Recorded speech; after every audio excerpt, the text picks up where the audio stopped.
everyone, I'm Gwendolyn. Welcome to another round of Cooking the Books. This time we have The New Sugar and Spice by Samantha Seneviratne.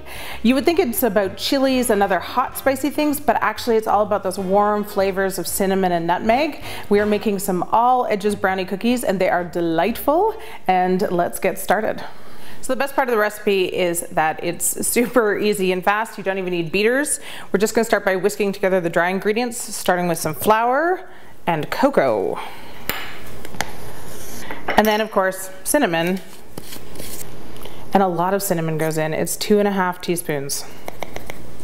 And finally, a little bit of baking soda. Now we just have to whisk this until it's completely mixed.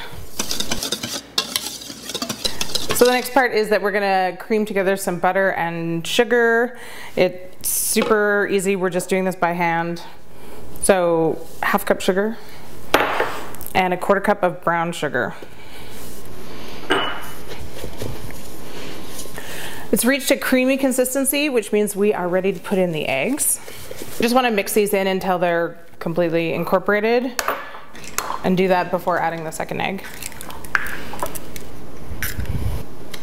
And then do it again. And then we're gonna throw in some vanilla. It is a teaspoon, which gives it a good bold vanilla flavor.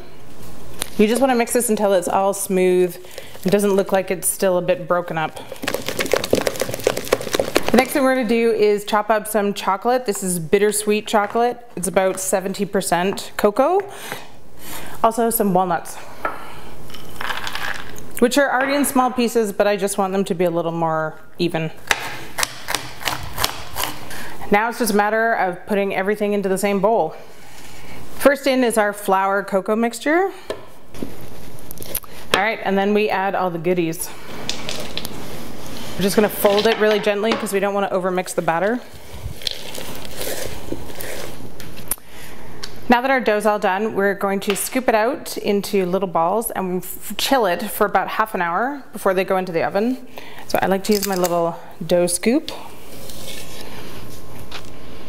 These are not going into the oven directly on this baking sheet, so you can actually pack them in quite close to each other, so you're only putting one baking sheet in the fridge.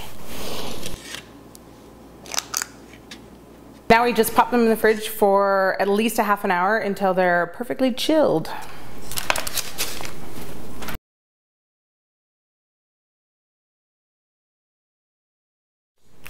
Okay, they are just out of the fridge. They're nicely chilled and we're gonna pop them into the oven to bake. Not all of these are gonna fit on here because they spread during baking. The author says to use a spatula to transfer them over, but I'm just going to use my hands, which I swear are clean.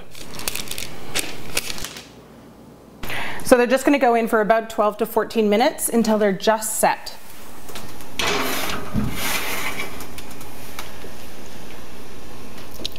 They have come out of the oven, they were in for about 12 minutes. The middles are just set. We're gonna give them a little light tap on the counter to release any air bubbles. And then we let them cool, and then when they're still slightly warm, we're going to eat them all.